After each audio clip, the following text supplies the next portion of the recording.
my paranoid mind, I kept being like, baby, if you don't trust these folks, if they lied about taking out your birth control, you found this hard drive, right? You feel like all of this is a lie. What they're showing us on the screen, what they're telling us about the outside is a lie. Why the freak would you trust putting on a suit from the people that you claim is lying to us? I just felt like, I'd be like, nah, babes, I'll just go outside. I don't need it. I don't know. I kind of don't know what I would have did, because I kind of feel like, in case I'm wrong, I do want some kind of oxygen mask on when I go outside. But I don't want nothing from the folks that I feel like are lying to us. I feel like the series is setting it up where you're cleaning because you are now seeing the truth. It's lush and green. It's not barren. And everybody else needs to see that. That's what the cleaners say.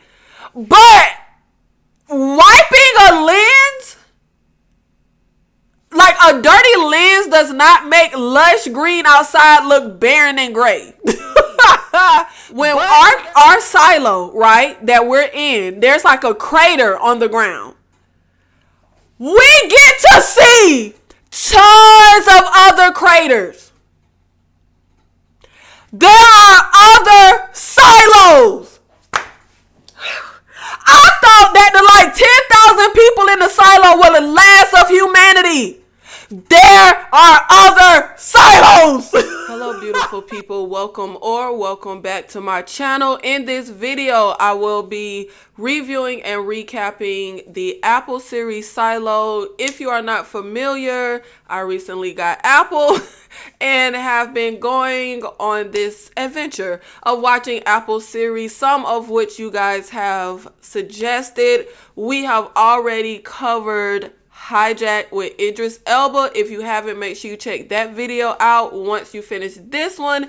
Now we will be discussing Silo, which is based on books I have not read, and it is basically about a post-apocalyptic society that society that lives underground in this silo because the world is like toxic and barren.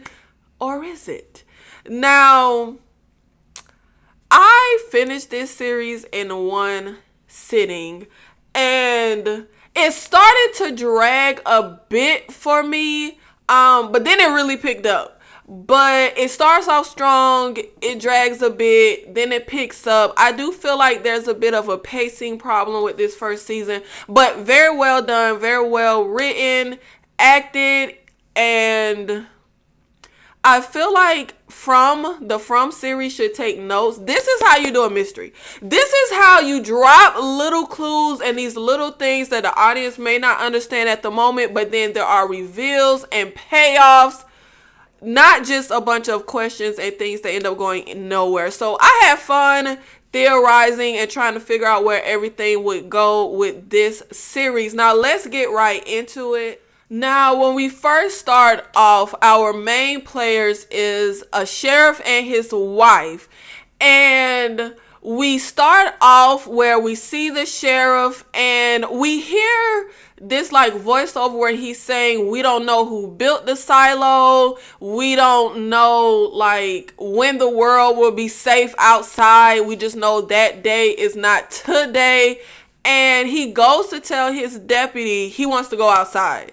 And right at the top, we don't really understand, first of all, the context of what he's saying, the little speech. But later on, we find out this is like a little speech that is said to cleaners before they go outside. And basically, the cleaners go out to like clean this camera to see the outside world. We have these huge screens in these cafeterias where we can see outside, right? And the cleaners go out to dye and they clean off the camera lens. Now, my paranoid mind immediately, the first thing I was thinking was, that's not real. Nothing's wrong with the world outside.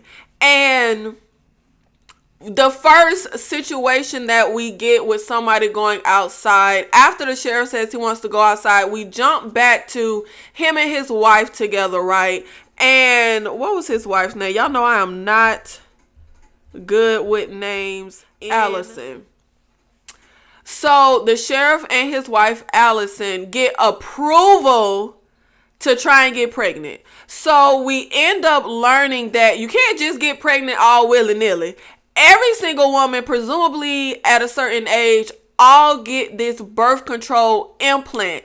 And you have to get approval to try to have a baby. Now, again, my paranoid mind, when we see them with the fertility doctor taking out Allison's birth control, there's like this curtain. So you can't see what the doctor is doing. I immediately said, I bet you he's not taking out the birth control. First of all, I'm that type of person. When I go to the doctor, baby, what is that? What you sticking me with? What you injecting me with? What y'all do? Like, I got to know exactly what you are doing to my body. I could never get a procedure where you have a damn curtain up and I can't see what's going on. I mean, obviously, if you have surgery, you sleep and you can't see what they're doing. But if I'm lucid and awake, I need to see what you are doing. I need to see what is going on. That was just so suspicious to me. Like, why the hell is there a curtain? Now, Julia ends up getting acquainted with this woman named Gloria, which is an older lady who comes to try and talk to Allison, right? And the sheriff has an attitude because apparently this is someone who like tries to give women advice on getting pregnant, but he pretty much feels like she's just a scam artist. But we end up having it where she's trying to talk to Julia because she feels like she has this curiosity, right? And something that they put in place in order to be able to control the citizens is they kind of want to snuff out any type of curiosity. Like we hear people say within the series that asking questions is bad. They have this group of people who we later find out were called like flamethrowers or something. I'm gonna try so hard to remember this stuff, y'all. I saw this on Saturday. This is Wednesday. I should have been recorded this. I always like to record as soon as I watch so it's fresh, but I had other things. But we find out later in the series that this group of women or people who try to hold on to relics from the before time are singled out to not reproduce. They don't want people like that. And one part of this whole, okay, so basically in this silo civilization, right, we have it set up where you cannot have any relics from the before time. And basically the before time is anything before life in the silo. So you cannot have, they had this pass dispenser, which if you're familiar, it's candy. It's a little fun little like toy that comes with candy and you put your candy in it. If you're familiar with the Seinfeld episode, you know the pass dispenser. And like literally just the smallest, most insignificant thing you can't have. It's like against the rules, against the law. And they don't know anything about the before time, even to the point of we have one guy who looks at the screen at night, which it changes from day to night. The screen that shows us outside, supposedly, which I was thinking at the time. He doesn't even know what stars are. So I'm sitting here like, wait, we don't even learn what the sun is, what stars are. How in the world would that hinder people living in this society and follow? Like, I just didn't understand the extent of the things that were forbidden. It just kind of felt like mundane things to me were forbidden, but I guess I get it. The smallest little thing can make you, curious and start questioning things. But I just felt like it's kind of like being a super strict parent. When you are so rigid and restrict living beings, they gonna just go buck wild. Like, you cannot really stifle. There's a scene where the deputy gets drunk and he's hanging around this banister and it says like no hanging over, no, and he goes to just lean over it because you just want a chance to just break a rule. Like, I feel like that's pretty natural. But we have all these systems in place to pretty much, the citizens feel like it's for their own protection. Like if anybody, lets any of the toxic air outside in here. We're all dead, etc., etc. There's this thing that goes around where everybody does their part, for the silo. And one thing that felt a little, well, some things, a lot of things, but one of the main things that felt a little unbelievable for me is the silo itself. First of all, the silo is like freaking massive. I want to say it's kind of like, I'll say a ginormous mall. That's the most thing that I could compare it to, where you don't have escalators or elevators, you just have stairways. So it's like 140 levels, 140 like story underground building where everybody has these individual apartments, and then you also have individual places where you work. It's a lot. I feel like something like this, look, I don't work in construction, but I feel like this would take like centuries to build. I also feel like they talk about these founders. I feel like it's also a little unrealistic for me that you would be able to think of every single possible thing to be able to build a self-contained little society like this underground. Like, you mean to tell me we closed the doors to the outside and that was it? We had and it's kind of like Noah's Ark. Like, we have animals. I was so shocked when we saw like a dog and a cat I'm like, what is animals in here? So I don't know. It just feels a little unbelievable for me, but it's really not that big of a deal. The show is very enjoyable. Like that, it's very minuscule. I just was like, wait, how the hell y'all built this ish? I was also trying to figure out, like I said, I don't work in construction. I was trying to figure out, what is this place made of? Because don't buildings and houses, structures, bridges, don't they deteriorate over time?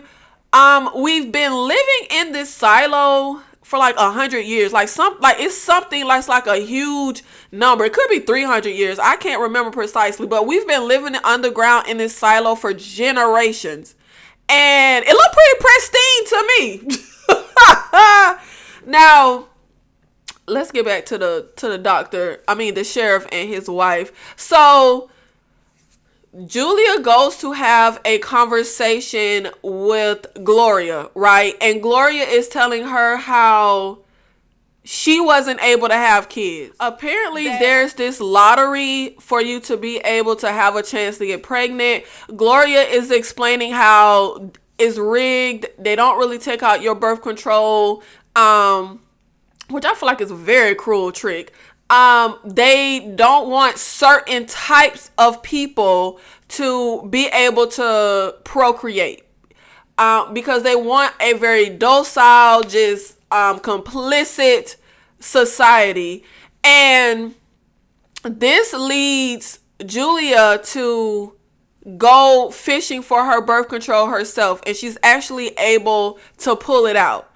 Now, one thing, I'll get to that at the end, because let's just get through recapping. So Julia is able to pull the birth control out. The sheriff and her have a doctor's appointment, which she misses, so he goes to look for her, right? And he finds her, she's bleeding. She's telling him, like, this is the birth control. It was never removed. And she ends up going into the cafeteria where there's tons of people in there, and she's making this huge speech, and her husband runs in trying to stop her. The doctor is with him saying, you couldn't have a baby. Now you're spiraling. Let's get you some help. But she starts saying how she wants to go outside. And also, she works in IT department, which I was very excited to see Tim Robbins. It's a lot of faces. And the only person I really knew was going to be in here before I saw it, because I didn't see any previews. Not that I can remember anyway. But I just remember my girl from Mission Impossible was in here, and that's really all I knew. So I was kind of excited. I was like, Tim Robbins. I really like him, but he is the head of the IT department. And Julia's boss, he's a jerk. That's our first kind of introduction of him. Julia ends up posting something about how to recover files on your own, right? So that people don't have to call in to IT to get help with that. Tim Robbins pulls it down. But before he pulls it down, we have this guy, George, who ends up being able to print it so that he has it. Now, George is a character who specializes in accumulating all of these relics of the before time, these illegal relics, right? And one big relic that is monumental throughout the series is this hard drive that he finds. So he sends in a request to IT to get some kind of help because he specifically wants Julia, but he doesn't want to draw attention. So he gets other people, not Julia, but then he decides to put in a request on a holiday when she's like the only one on call. And Julia has to travel down to his floor. And when she gets in there, that's when he kind of tells her the truth about the situation. And at first she's a little leery, but Julia does have a curiosity that most of the citizens are not supposed to have. And we end up trying to recover the files on this hard drive. Now, this hard drive, once we are able to pull everything up, because Julia kind of sits around, tries to figure out the password. And some clues that we get with this hard drive is the fact that there is the number 18 on the hard drive. And that's going to mean something. I guess I won't get into it now, but the number 18 is on the hard drive. Now, once we pull up the files on the hard drive, there are like thousands of files.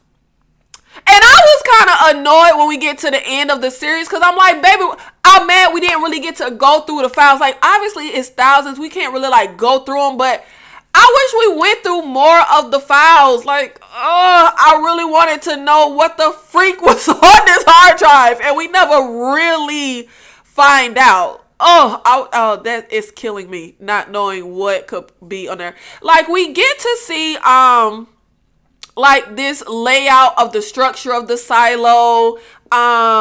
Later on, we get to see that George records a video and puts it on this hard drive. We get to see the cleaning of a certain person on the hard drive, which I really didn't think that made any sense.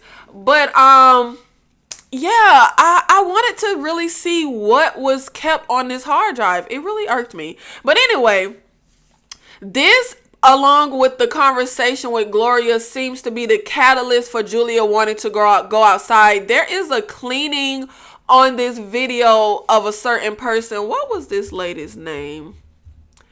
It was the I can't remember her name, child. But it said like Julia Stiles cleaning. Like it said the lady's name and cleaning. This was her cleaning. And Julia is able to see this. And we don't get to see it. You only see like a reflection in Julia's glasses. And as well, we get something that pops up here where we're trying to read what is engraved on this hard drive. And we discovered that we are not allowed to have magnifying glasses of a certain ratio. Like it can only magnify to a certain point. Again, this is one of those things along with the certain relics that I feel like is very mundane, but likely not. Likely is something that will end up coming full circle later on. But I don't understand what could we possibly get from a magnifying glass? I just don't understand why that would be banned. Also, we discovered that like you can't have any type of mechanism to like go up and down in the silo. Like it can only be stairs. You can't create any type of pulley or like what does that have to do with anything?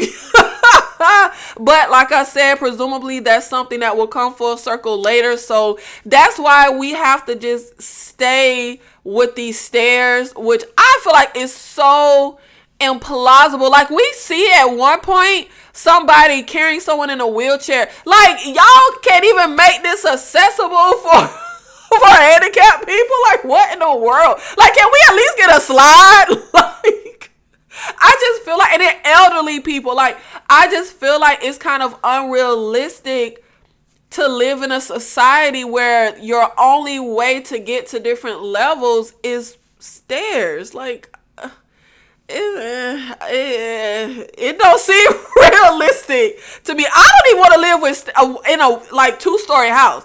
Like, I don't want to have to walk upstairs every day, and like as I get older, walk upstairs. So imagine living in a society where like it just doesn't make sense to me. But anyway, okay guys, I wanted to jump in here because as I'm editing and time, like I recorded this yesterday, as time is passing and I'm thinking on the show, I feel like all the rules that I felt like were extremely mundane, it's starting to make a little sense to me.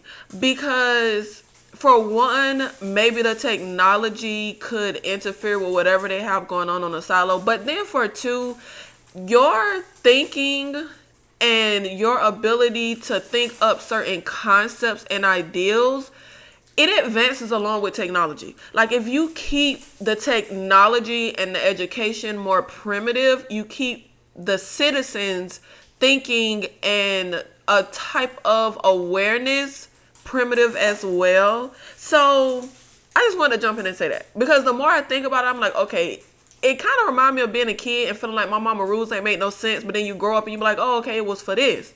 So of course we're not going to let people have the most advanced technology, etc., because that can lead to them starting to expand their thinking and being able to get into exactly what we have going on this silo. Now, after Julia ends up saying how she wants to go outside, we see a conversation with the sheriff, his deputy, and the mayor, whose name is Ruth. And Ruth is trying to find a way to kind of get around him taking his wife out to die. And this is something else that I feel like should arise problems. You have this thing in a society, which is like, I think they say it's like their number one rule. If anybody says they want to go outside, it's kind of irreversible. Like, you gonna go outside and die. If you say it, that is what is going to happen. There is no renege or take backsies.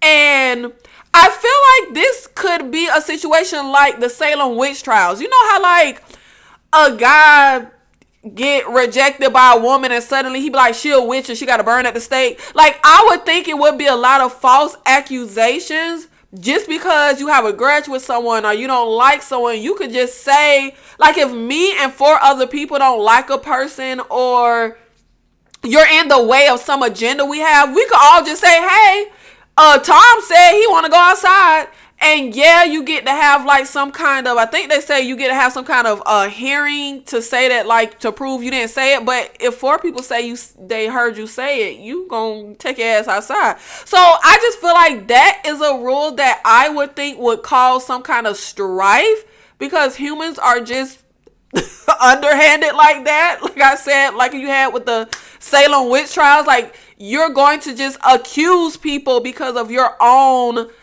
personal agenda with that person. But anyway, the sheriff ends up going into how he swore an oath and what is the value of swearing an oath if you only stick to it when it's easy. So he ends up, his wife is in one of the jail cells and she's trying to have a conversation with him, and she ends up telling him if it is lush and green outside, she will clean. If it's not, she won't clean. And I thought this was interesting because she goes into how a lot of the people that end up having to go outside are hell-bent on saying they're not going to clean. But every single solitary person cleans, right? Now, when Jules is getting prepared to go outside, they are putting on this kind of space suit and all this. And y'all, again, my paranoid mind, I kept being like, baby, if you don't trust these folks, if they lied about taking out your birth control, you found this hard drive, right? You feel like all of this is a lie. What they're showing us on the screen, what they're telling us about the outside is a lie. Why the freak would you trust putting on a suit from the people that you claim is lying to us? I just felt like, I'd be like, nah, babes, I'll just go outside. I don't need it. I don't know. I kind of don't know what I would have did, because I kind of feel like, in case I'm wrong, I do want some kind of oxygen mask on when I go outside. But I don't want nothing from the folks that I feel like are lying to us. Now, we end up having it where most people gather together, because it's obviously not every single solitary person that lives in a silo, but it's like a thing for people to gather together in a cafeteria to watch the cleaner go outside. So we all gather together for Julia to go outside. And when she gets outside, y'all, it was lush and green. And I kind of felt like, I knew it. I knew they was lying. I knew it wasn't barren out there. So, of course, she cleans to signal to her husband that it's lush and green, right? But she ends up starting to, like, collapse. Like, she's starting to die. And all I could think was, take off the motherfreaking helmet. Take off the suit. That is what is probably killing her. That is literally all I could think. So at this point in the series, my theory was, from the get-go, I just felt like the world is perfectly fine outside. We just got to unravel the mystery of why do they want us to live underground? Because there's nothing happening outside. I just didn't buy it. I just didn't believe it. And I also felt like there was something with the suit that kills the people that go outside. And I just kept feeling like if she would take off the helmet, she would probably live. Now, we end up having a little time jump. I think it was like 2 years. And something else we have with this series, with this whole lore of this time, is, okay, the silo has been around for like 200 years. And apparently there was this civil war where rebels went against the founders. And the story is that the rebels destroyed and burned all books and relics from the before time. Like, this is the story that is sold. But my thing is, with the citizens, it's like, baby, just use common sense. If it was the rebels and not the founders that destroyed the before time stuff, then why is all the before time stuff illegal to even have or possess? I didn't think that made, like, that right there just doesn't make any sense to me. But we're sold this story about these rebels. But obviously people in power can create any type of history they want. They can rewrite. Let's try that again. People in power can rewrite history however they see fit. So I just feel like, I said, I'm just a paranoid type of person, but I just feel like I'm not going to buy whatever the hell the folks in power is selling. Like, yeah, y'all could be selling the right thing, but I'm feel like you not, because you the folks in power. You're going to have a certain agenda. But anyway. Okay, guys, I'm editing and I'm thinking a little bit more. So this civil war they had, okay, the civil war was during the time on the silo. So we brought the before time stuff onto the silo with us. So books and all this, before time relics. Then we had the civil war where citizens were trying to rise up against the founders. And the story is that the rebels during the civil war destroyed all the library books and before time relics. But I'm thinking that the founders did that. And with the information we know when the series ended, and with me questioning, is Tim Robbins actually a good guy and he just doing all this stuff to protect the silo because there really is barren and poisonous outside?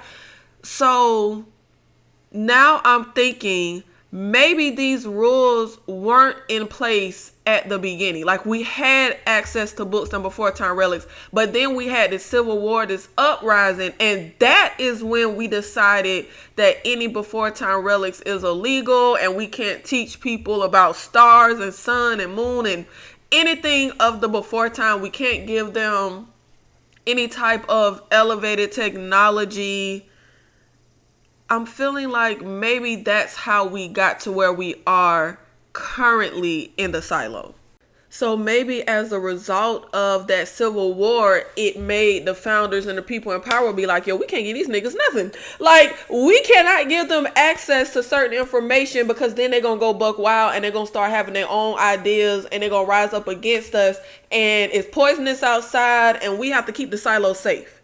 So I'm just rethinking the whole structure of their society and these laws and these rules and this before time relics, because obviously we brought it on the silo and we had access to it in the first place. Because I mean, if I remember it correctly, that civil war was on the silo. That was not the before time. So now if I'm wrong and I done forgot and that civil war was the before time, just ignore this.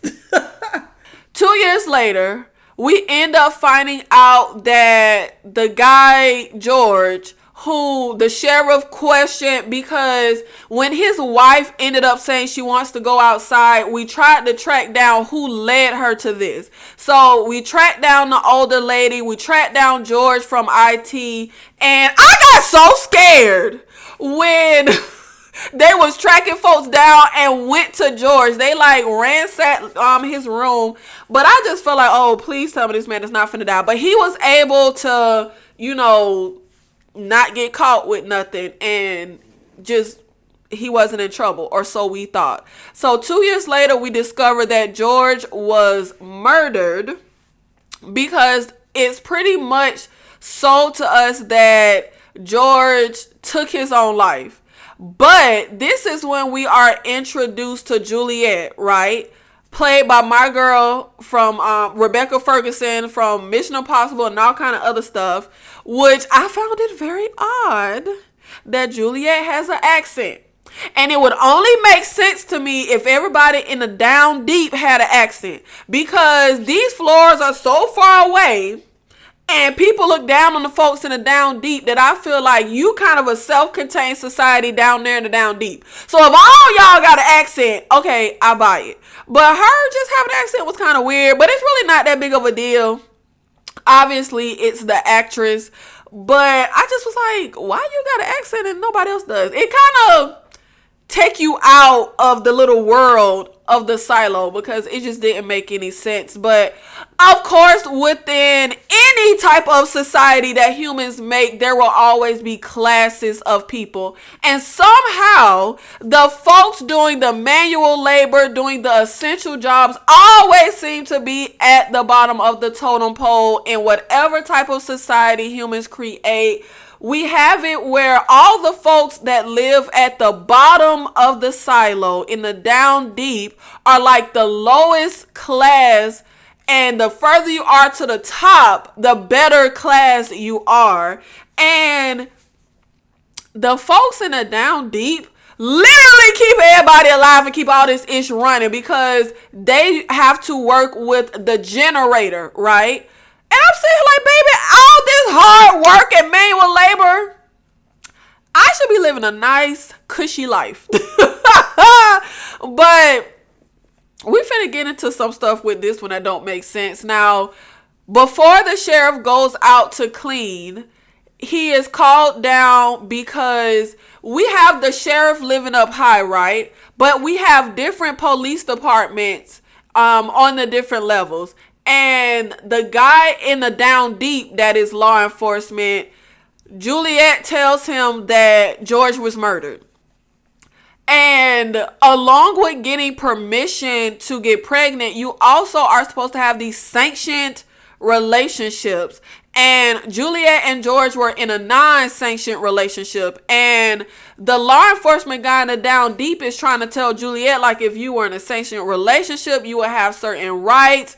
But they try to spin it where they just say a co-worker of George, feels like he was murdered. So the sheriff goes down there to like investigate. His deputy goes with him, right? And him and Juliet end up having a conversation, and she's able to feel like she can trust him a bit, and reveals to him certain information about George. And they make a deal where if I tell you certain stuff and show you certain things in my possession, I don't get in trouble. So she ends up showing him and telling him about George having these before time relics and a note George left her along with a before time relic, which is the past dispenser. And she ends up showing him something that George was able to find, which was like, if you go down deep, I want to say near the generator area, and there's like a secret little area where you can go, and it's massive. This is why I say, like, it had to take centuries to build this thing. There is an area where there's a machine, presumably, I think they said the machine that built the silo. Y'all, it looks massive in this area. The machine is massive. This area is massive. And there's a ton of water, right? And apparently there is a door down here. And the sheriff has to end up just declaring George's death not homicide, not murder. That this is something he did to himself.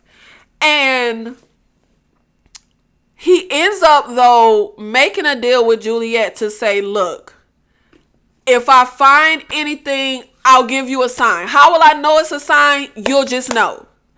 Now, we end up having the sheriff want to, because when they have their conversation, Juliet ends up saying to the sheriff, because he ends up letting it out that his wife knew George. So Juliet feels like, wait a minute, that's like she starts to feel a bit like, wait, can I even trust you? Like, why didn't you tell me this? But she goes to tell the sheriff, maybe if you would have listened to your wife, she would still be alive.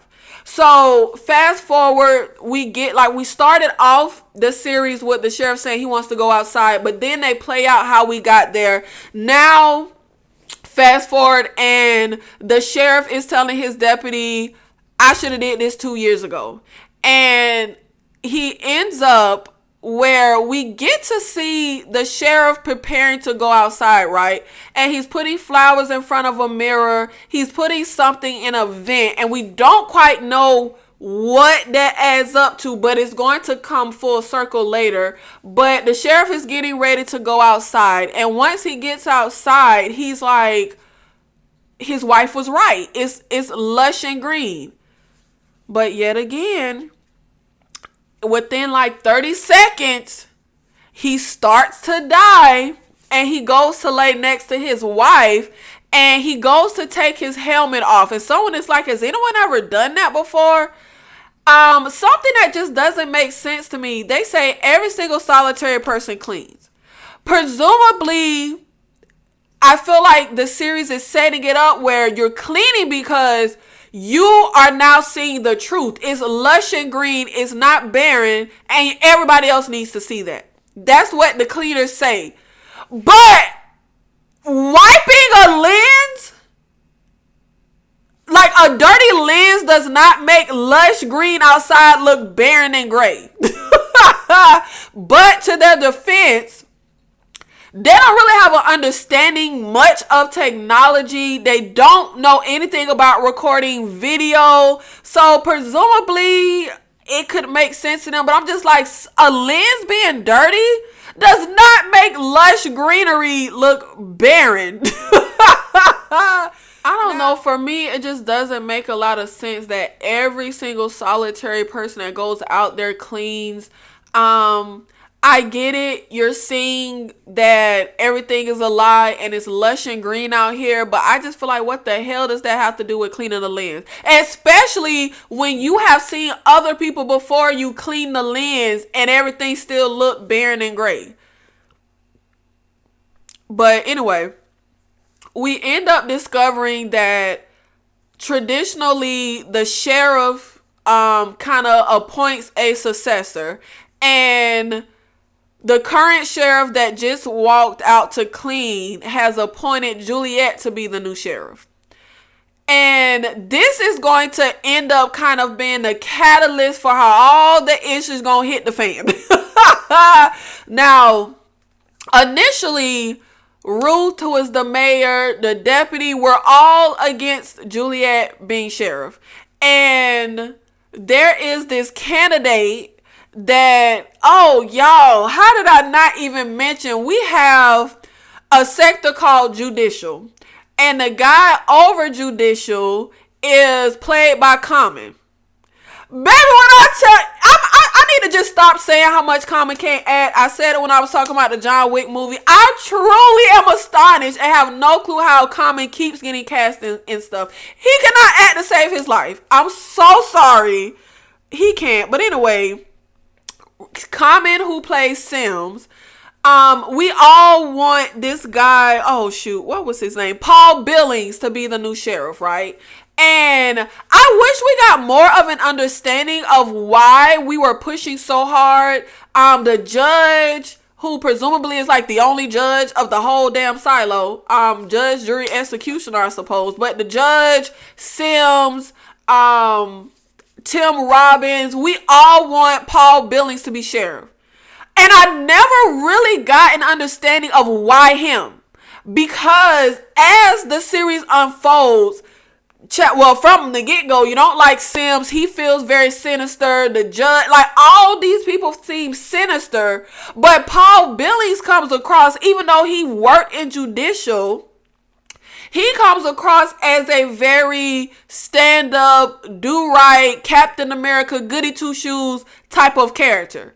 So it was very unclear to me why sinister characters with a seemingly nefarious agenda would want Captain America to be the damn new sheriff. I don't know, y'all. Am I slow? I just never got an understanding of why that is who they were pushing for as sheriff.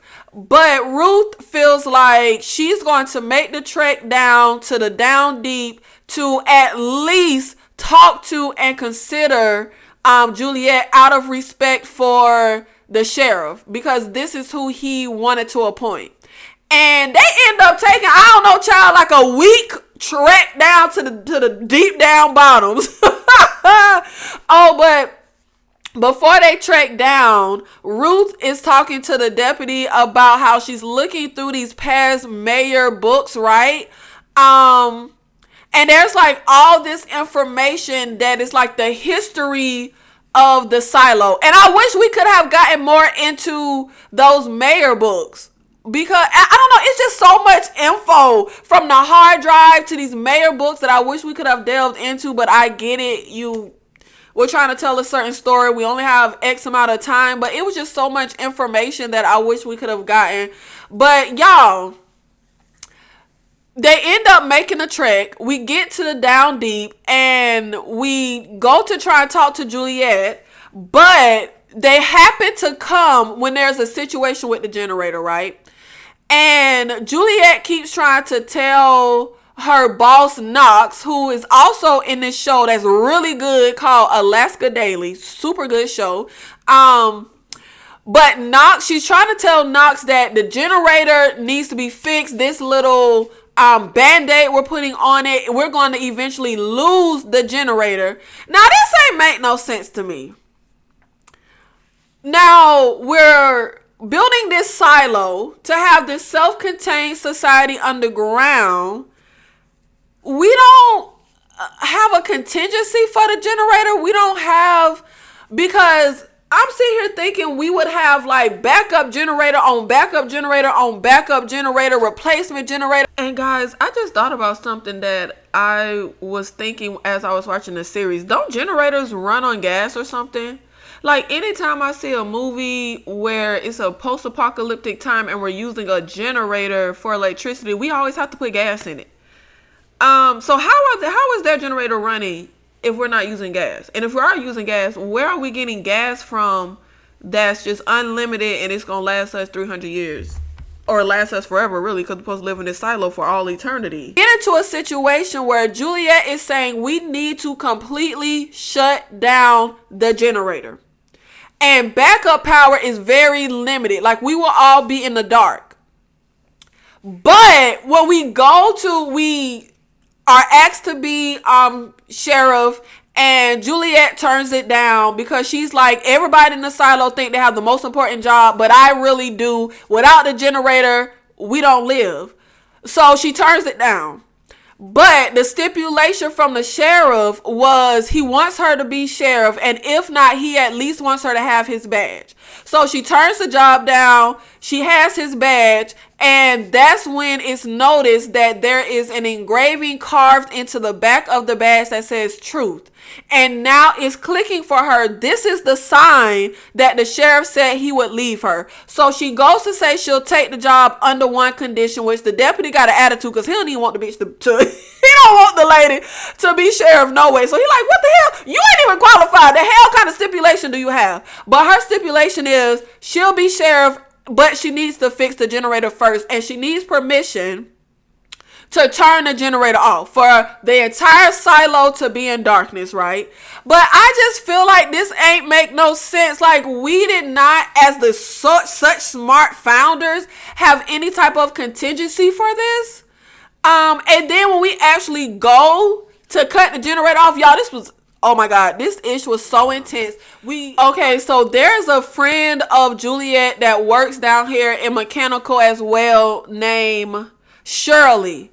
And we're going through with Coop, who is Juliet's shadow, Knox, all the rest of the mechanical people. We're going through trying to figure out how we're going to fix the generator and how long we can have it off. And Shirley, I cannot think of her name. Shirley is going through how we can only turn the damn generator off for like 5 minutes. Like, are you kidding me? Like, it just didn't seem smart that like the founder, that's it. We could turn it off for like 5 minutes to fix the damn thing. Now, this actual generator is freaking massive. And we have Coop and Juliet tied to these ropes. We get suspended up on top so that we could fix the generator. We have Knox in the control room because the issue is the pressure. Now, this was something else that came in that I don't know if I'm just not smart enough to get, but it just ain't make sense to me. When we're talking about how long we can have this generator off, we have this steam, some phantom steam that comes from some phantom place. What's making steam? Where is the steam coming from? I ain't the sharpest tool in the shed, but I think steam is like heated water, precipitation, something like that. What is making steam? Now, we do know we got all that water down at the bottom, but what's making heat to create steam? I don't know, but we got steam coming from somewhere. And we are worried about the pressure is going to explode if it goes in the red. So we're working against a time clock. We're up top. We got to take this blade off because apparently the generator was damaged like 30 years ago, which we don't know how it got damaged. If it was someone sabotaging it, if it was just natural wear and tear, we don't know. But we just know it was damaged 30 years ago. We have to fix this blade. We have to take the blade off, get it down to the rest of the team while they fix it, and we fix something up here with the generator, which we have the little pressure sensor is holding steady, but then it starts going to the red. We don't even got the generator nowhere near fixed. So Jules tells Coop, you stay up here, you work on this, I'm about to go do something else. So she goes down underneath where you have the little like vent thing where the steam is building up and is causing all the pressure. So Jules goes underneath there, and she takes a water hose that she has Shirley turned on, and she sprays it with water to cool it. That helps the pressure go back to a normal range. We still running out of time. The pressure starts to build again. Jules is down there about to damn drown. I thought she was finna get scolded because if I'm splashing cold water on something heated and now I'm getting doused in it, I would think the water turning hot. But apparently she wasn't burning. She was just drowning. Obviously, we ain't never been in no body of water. We can't swim. So we got the water filling up. We got the pressure about to explode. We got them trying to fix the damn blade. We got everybody in darkness. Which, okay, we're huddled together in a cafeteria. They had it where you had to like you had to be in designated areas for the blackout. You had to either be in your apartment, in the cafeteria, which I don't know why the hell we would be all grouped together in the cafeteria. I would be in the safety of my apartment, but whatever the hell, we're in the cafeteria. Now, when the generator turns off and we just have this backup power of like this little bit of like light, kind of like in a hospital when generator go off when you watch a movie and they have backup power and it's just like a little light. It ends up creating a glitch on the screen in the cafeteria. This screen is not supposed to be like digital. It's supposed to be showing us outside. But it glitches, and instead of us seeing the barren wasteland, we see beautiful, sunny, lush green outside. That looks exactly like what the cleaners see when they go out. And, you know, like they see the real lush green.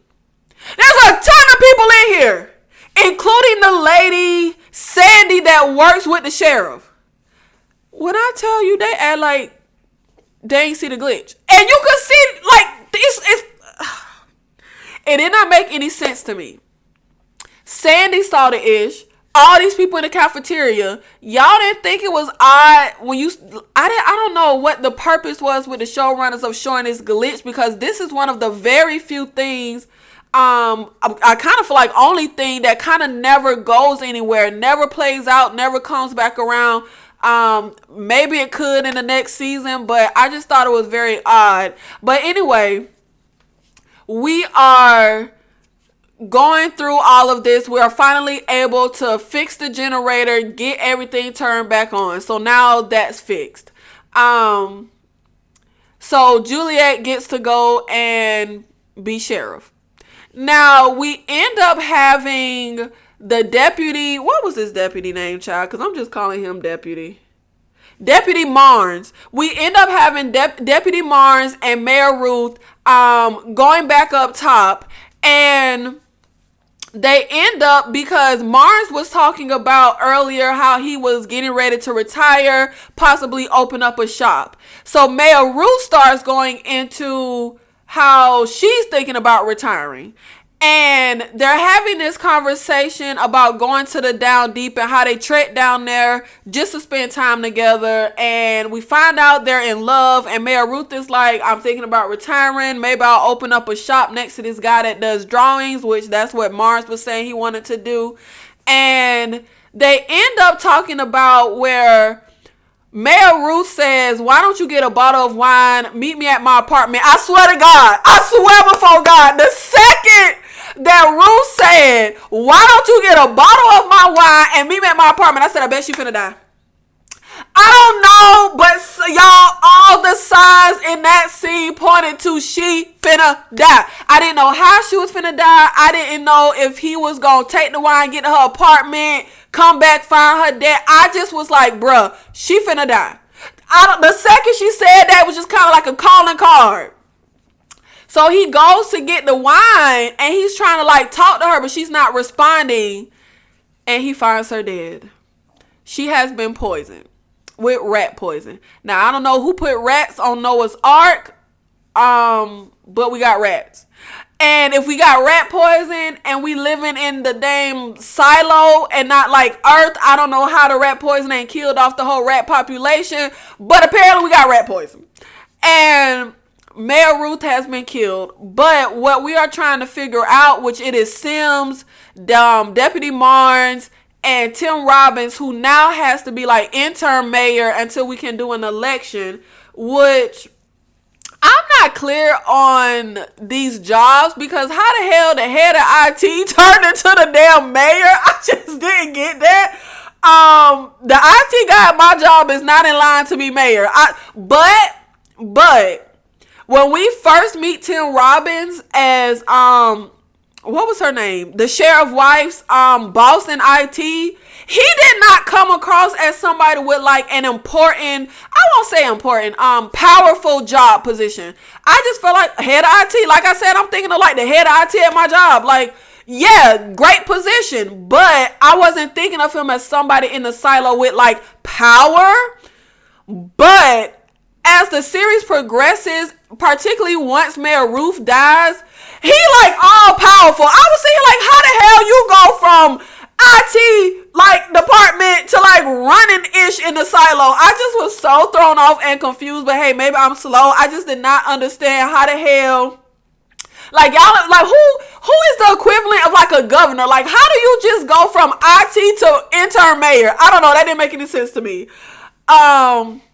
But in retrospect, when I think about it, the head of IT would be powerful because the way things are set up in a silo is anytime you see one of the citizens with a computer or anything, it's a very old type of computer. Presumably, from what we see, the citizens have like a retro type of technology. They don't have a very advanced technology. It is not like a 2023 technology. They don't have the type of technology we have. It looks like computers from like the 90s.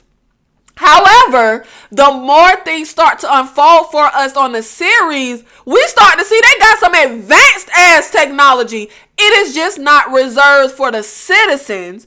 And the way things are structured when we start, I'm just finna just go into some stuff. When we start finding out about like the screen in the cafeteria, the screen in the helmet, listening to folks, peeping in on folks. We use a lot of advanced technology to run this. So presumably it does make sense that the head of IT would be powerful. But just the title and how he was introduced, I was just like, baby, how did you go to mayor? So we're having the conversation, Sims, Tim Robbins, Deputy Marnes, about Mayor Ruth being murdered. And this is when Jules walks in to take her new sheriff position. And she kind of just walks in silently. She doesn't say anything. She's just standing in the corner.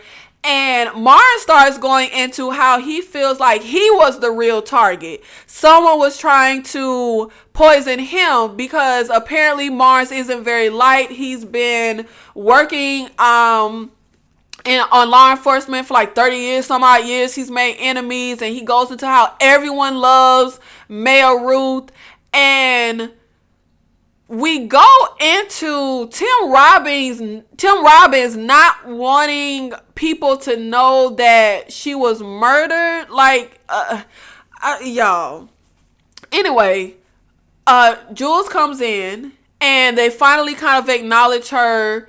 Sims got an attitude. Nobody wants her to be sheriff. And again, it just really bugged me how I just wasn't very clear on why they were so gung-ho to push Billings in as sheriff. Especially given the type of character he was presented to us as.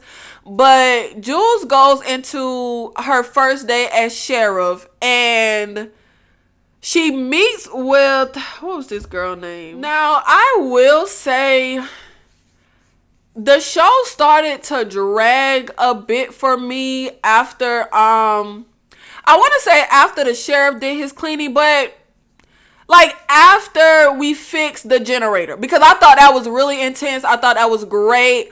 It starts to drag for me. We start going into flashbacks of Juliet when she was a child, which reveals a lot for the character, but honestly for me it just dragged. I gotta be honest. And something else that kind of brought it down for me, I had more fun following the sheriff. Juliet for me was a kind of boring character to follow. And I guess I won't say boring, just kind of lackluster. There was really, she wasn't very likable to me. And it was very surprising to me how much I really did not care for this character, because I really enjoy Rebecca Ferguson. I think she always brings a really good personality, a life to her characters. Even when she played a damn villain that was brutally killing kids, I was enthralled in her character. And like, that's an evil freaking character. I really didn't care about Juliet. I'm sorry. I wasn't invested. I didn't connect. I wasn't rooting for her. Obviously, as the audience, I'm rooting as she is uncovering mysteries that, you know, is being revealed for the audience. But I wasn't, like, her whole thing was her love for George and trying to figure out what happened to the man she loved. I wasn't very invested. I could care less because I just don't care about the character of Juliet. She just had no personality. Like I said, she wasn't even just not likable. She was unlikable. Like for me, initially, I feel like Paul Billings wasn't necessarily likable, but he wasn't unlikable when we're initially introduced to him.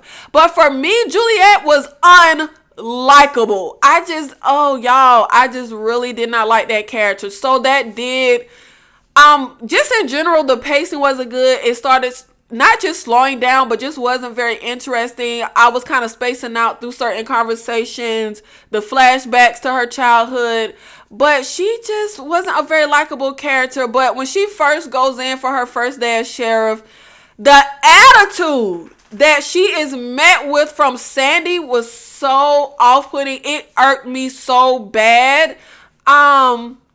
She goes in and she's asking about, is there something to eat? And Sandy's like, well, the cafeteria isn't open.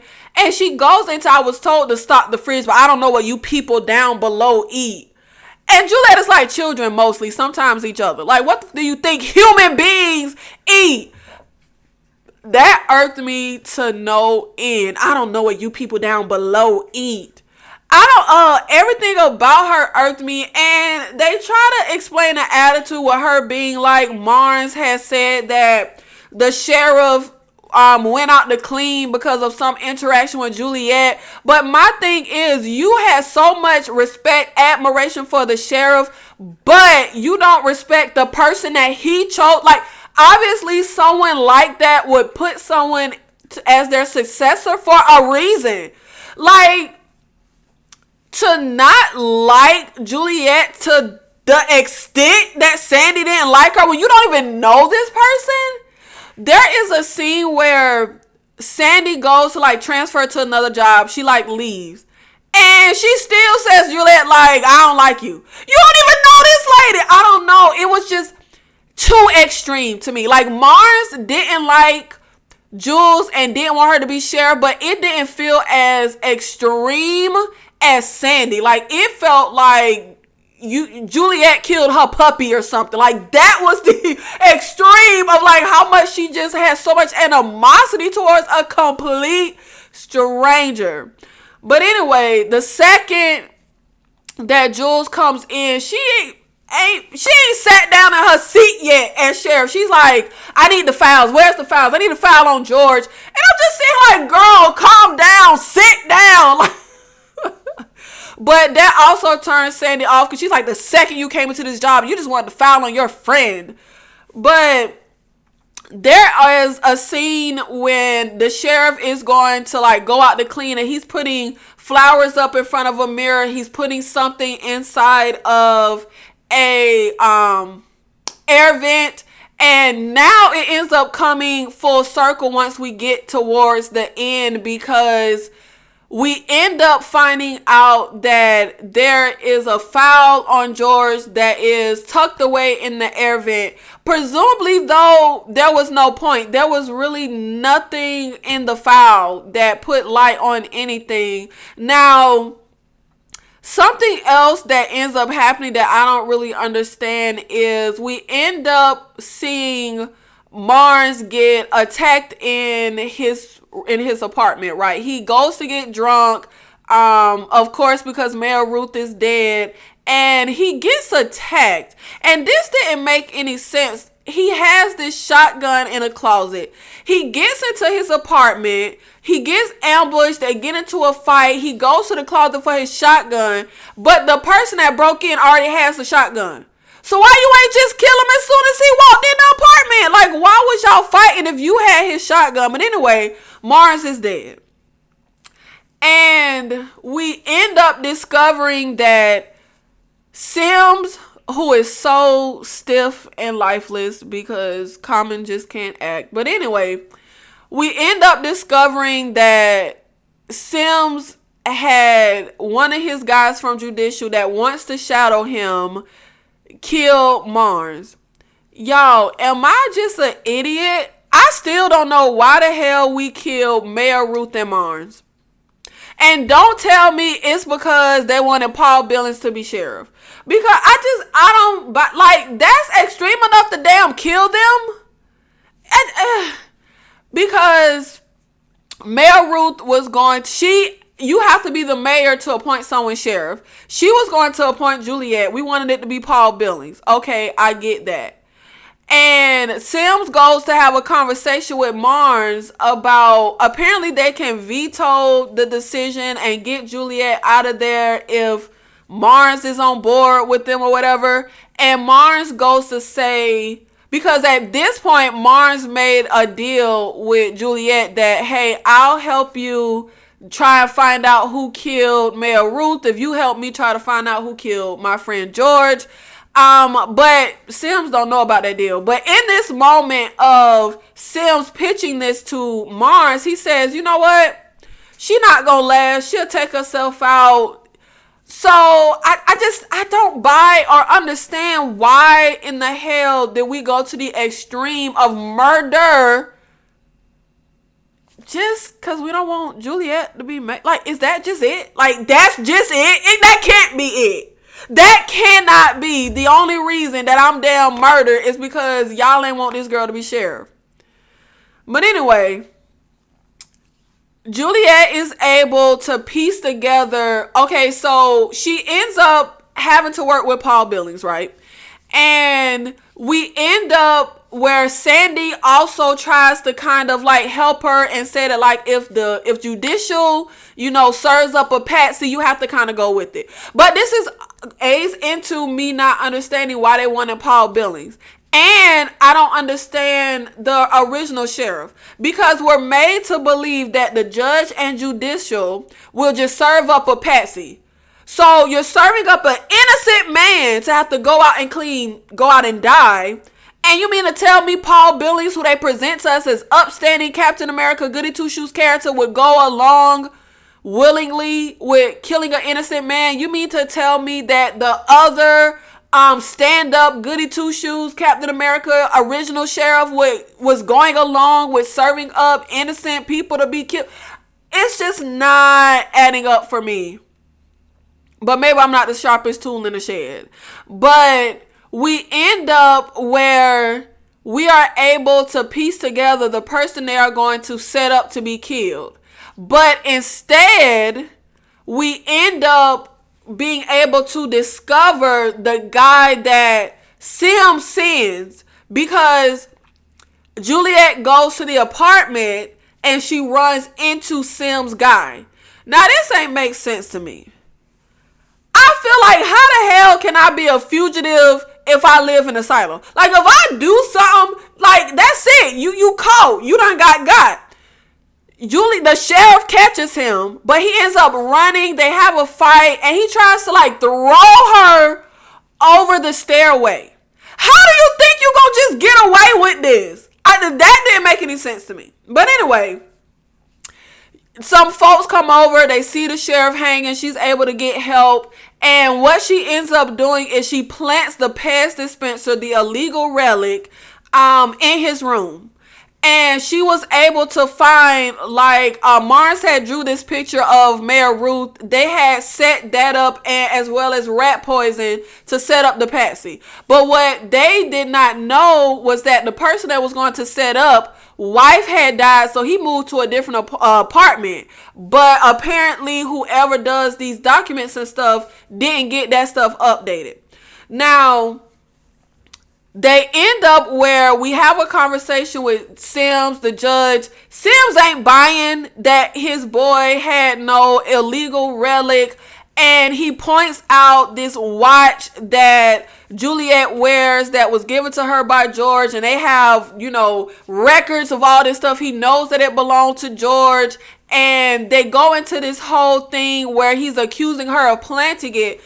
But they also go into how the guy who had the Pez dispenser was presumably a part of the team that searched George's apartment. And the judge goes into, well, he could have, plucked it out of there when he was doing that. Now, Sims does say that the judicial people that searched the apartment, that's confidential, but we're just, hey, well, hypothetically, that's how he could have got it. So now she was already on Sims, little list, but now he really kind of gunning for her. But we see what actually happened with the guy that Sims had sent was that Sims killed him.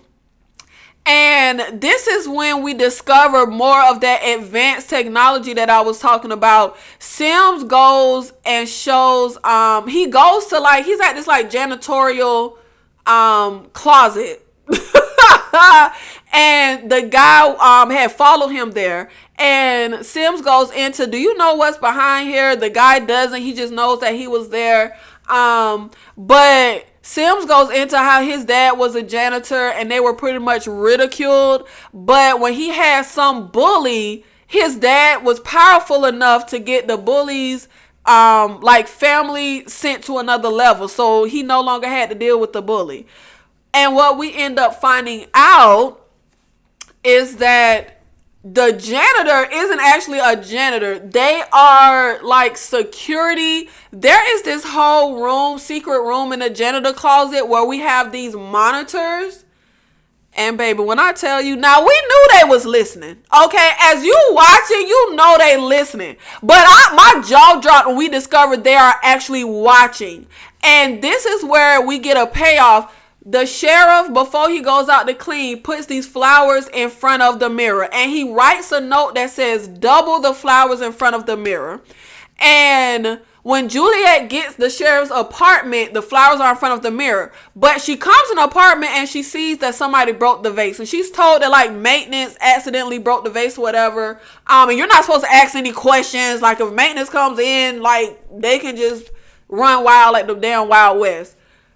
We discover he put these flowers in front of the mirror because there's a camera behind the mirror so that they can watch you. Now, we never find out how the sheriff discovered anything about this camera. And I found it unrealistic that in 200 years, ain't nobody ever accidentally broke the damn mirror to see that y'all got a camera back there.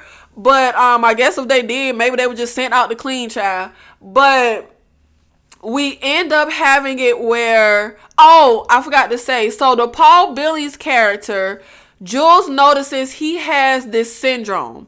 And when we're in mechanical and different stuff, we see signs plastered up that say signs of the syndrome. Now, his hand shakes and stuff like that. And apparently he can't have a job position like he does with the syndrome. Now, I'm trying to figure out what the syndrome is exactly. Is it like Parkinson's disease? Is it like a regular disease we know of in real life? Or is it something special of this silo world? Is it going to connect to something? Because I feel like throughout me being paranoid watching, I was like, are they putting something in our water? Are they putting something in our food, to make us complacent or whatever? So I don't know if the syndrome is a side effect of something special with the silo, or if it's just like a real life, just regular disease. But I don't understand, if it's just a regular old disease, why would there be signs around this is something dangerous? If you see anyone with these symptoms, I don't know. I'm wondering what is the mystery of this syndrome. But when I tell y'all, when we discover when we see this little janitorial secret closet and we see all the people sitting at these computer screens, my jaw, I was like, they could see you. God dang, we knew they was listening. Okay, they listening. Even earlier when Gloria would have a conversation with the sheriff's wife and she turns on the water, I feel like anybody who feels like this is a conspiracy and they're trying to control us, you should know they listening.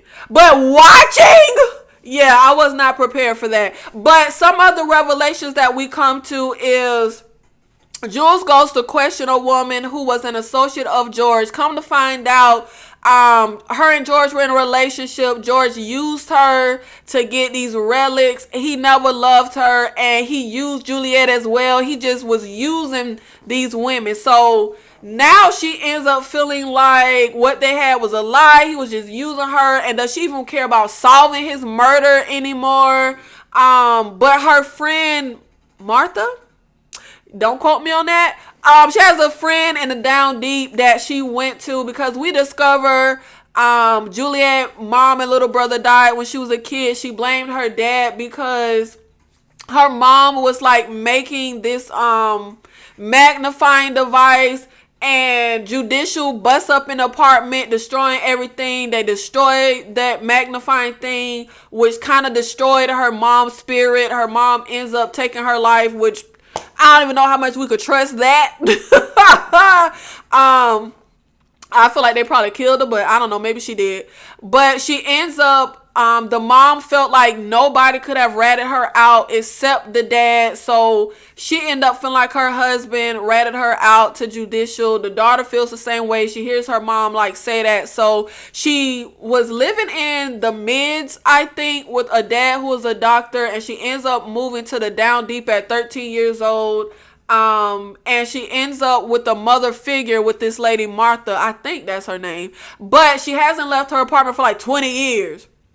But she ends up having a conversation with her, which convinces her to continue on the track when it comes to trying to figure out what happened with George. Now, something interesting that happens when Juliet is having this conversation with George's ex-girlfriend, I think her name was Regina. She goes to tell her, you were the informant. You told Judicial about George. Like, that's why he was killed. But Regina ends up going into, I think that was her name. Regina ends up going into Judicial comes during the day. It's the man who comes at night that knows everything. So now it's like, wait, who is the man that comes at night that knows everything? And one thing that we're trying to unravel at this point is who the hell is at the top of the pyramid? Like, who pulling the strings? Because we're trying to figure out, is it the judge? Because we end up going to have a conversation with the judge, and she was looking real sick. Like, I was like, is she finna die? Was she poisoned? And Juliet goes to her apartment to have a conversation with her because she's trying to. So we end up finding this book, Adventures of Georgia or something like that, that belonged to George, that his mom passed down to him. And it shows like real life in the world, beaches, just different stuff to do in the state of Georgia, right? And Jules wants to talk to the woman, Gloria, the older lady that was talking to the sheriff's wife about how she wasn't allowed to have kids. We want to talk to her, but she is being held in medical and kept drugged up. Now, I didn't think that made no sense. Why y'all ain't just kill the lady? Like if you gonna kill the damn mayor and Mars because you want somebody to be sheriff, why not just kill the old lady? Why keep her drugged up? And that's something that makes sense to me. I'm sorry. But do we have pharmaceutical companies down here in the silo? Who making medicine? How do we just have unlimited medicine supply to be drugging up this lady for the rest of her life? That ain't make no sense to me. I would think that we would still be living in a way where resources are tight. How can we just be giving up medicine? Where is the medicine being made?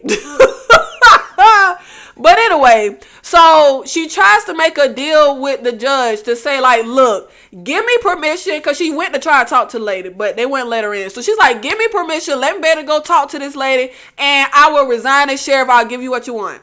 And in this conversation, we discover it's not the judge that's at the top. The judge ain't pulling the strings. The judge is being controlled by somebody, but we don't know who. And of course, we see Sims watching this conversation because, you know, they can see everybody. But we also have where Tim Robbins starts to try to be nice to Jules. And baby, you look, I be telling y'all, be suspicious of folks that be suddenly nice to you. But turns out he tried to be nice so he can get in there and see what kind of information she got. We end up discovering that Sims and Tim Robbins are working together, and Tim Robbins is the head of the snake. He at the top of the pyramid. He the one pulling all the strings. Now, we end up also throwing in this cafeteria guy, right? And I was suspicious and I did not trust him. He was popping up like, got a little crush on Jules, and he would look at the stars at night in the cafeteria, which he called them lights. He was just curious about them. He didn't really know what they were, but I was suspicious of this man. I felt like Sims or Tim Robbins threw him in there. I just don't be trusting nobody. Like, in situations like this, everybody's suspect to me. But nah, he was just innocent, and he get done real dirty. I did not like what happens to him. But we end up having Juliet finally go to her dad, and she asks her dad for help, and he is able to. They have an area in their little hospital area where the nursery is with the newborn babies, and there are no cameras or listening devices in the room with the babies, right? So that's where we take Gloria, and the dad administers this medicine to her to try and get her lucid. And we end up having a conversation with her, and she's triggered when she sees Jules' dad, because and this is also why I feel like this is kind of unrealistic. All the people that have to be complacent and in on all of this wool we're pulling over the citizens' eyes, like, we can really control this many people. Like, I don't even mean like the citizens, but the people that are like in, maybe not in on the full scope, but the doctors have to be complacent. The janitors have to, like, no, everyone is just keeping all this stuff. I don't know. That just don't make sense to me that you're able to control that many people. Nobody goes off, the rails and tries to expose everything. Like, if I'm the doctor and I'm lying to patients about taking out their birth control, I'm just going along with everything willy-nilly. If I'm the janitor and I know that we got cameras watching folks, I'm literally like just going along. It's too many folks going along, and that feels unrealistic to me. Like, nobody rebels at all. Now, we end up having a conversation with Gloria, who also talks about Jules' mom. And this is when she talks about like the flamethrowers or flame keepers. And Gloria is the last living flame keeper. And she talks about knowing Juliet's mom. And her mom wasn't a flame keeper, but she had the same type of like curiosity.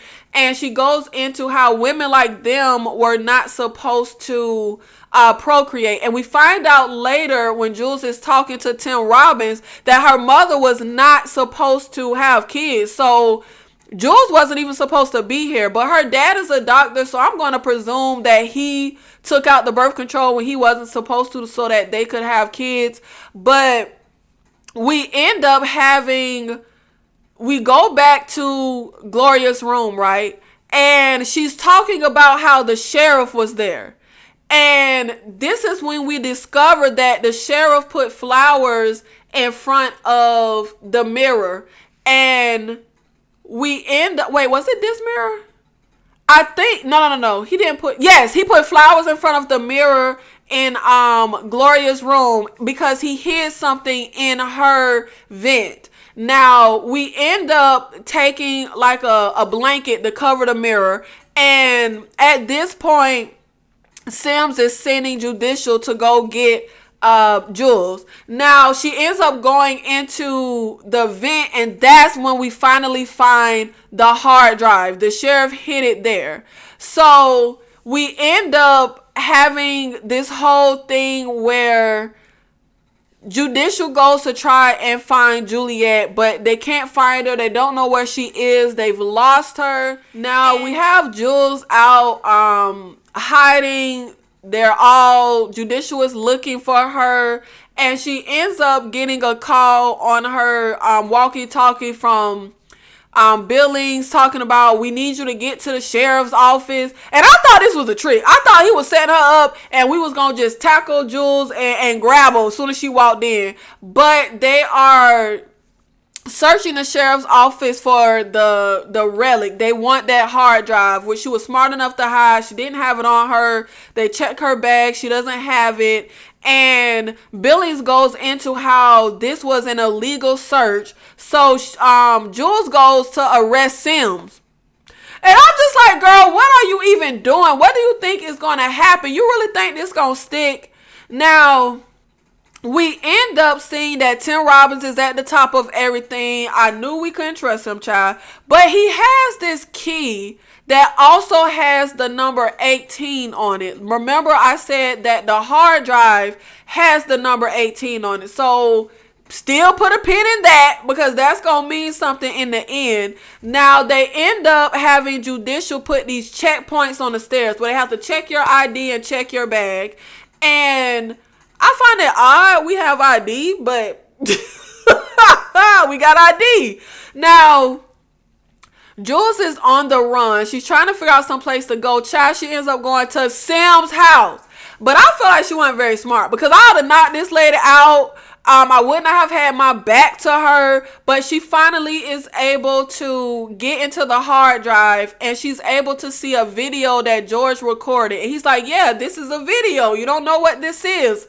But he tells her that, yes, I plan to use you, but I did fall in love with you.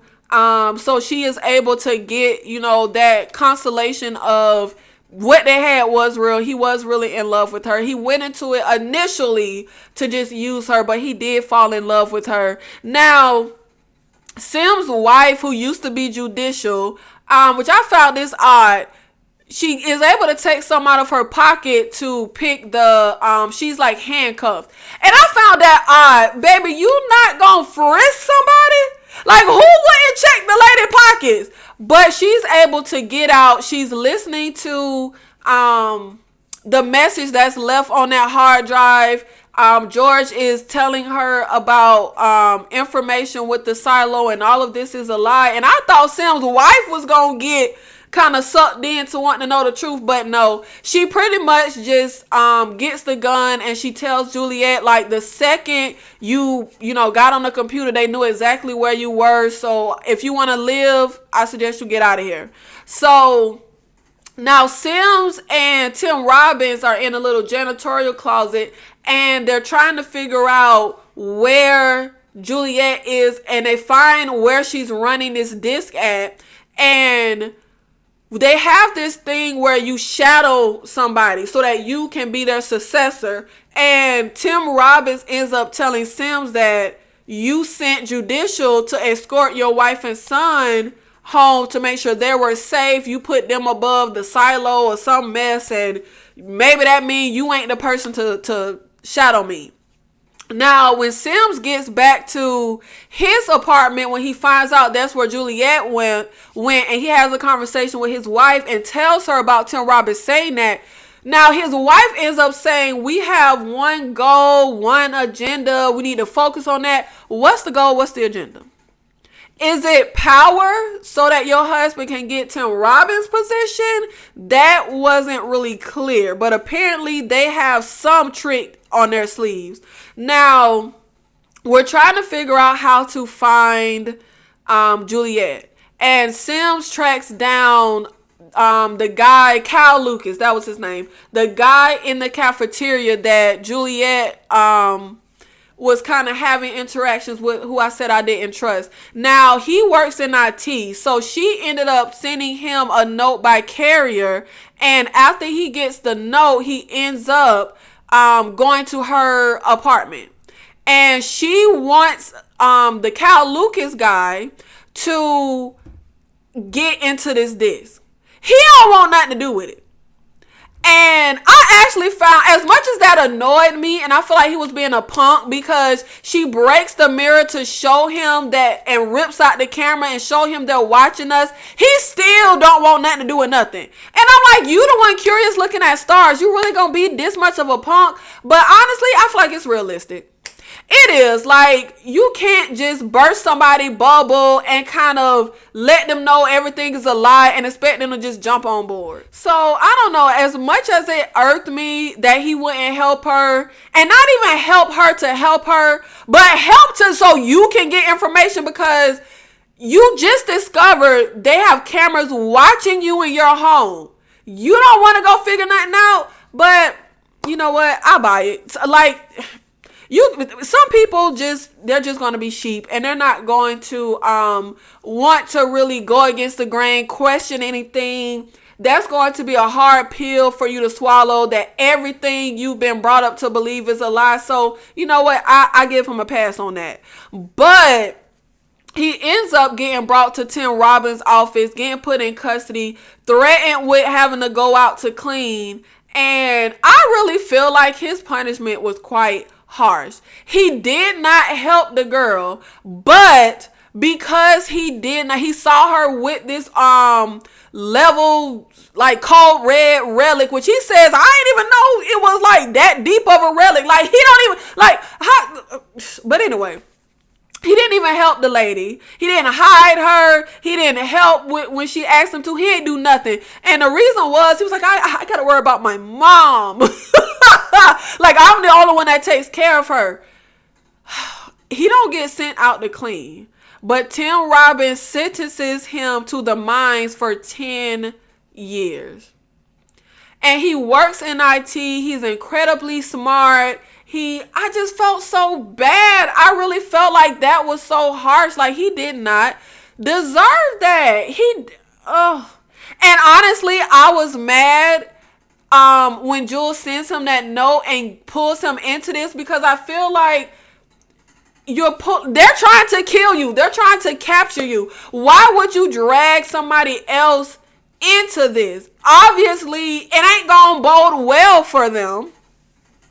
But I just feel like that was so sad. And what's going to happen to the boy, Poe Mama? Is she going to go down to the mines with him so he could take care of her? I just feel like that was too much. That was too extreme. But we end up having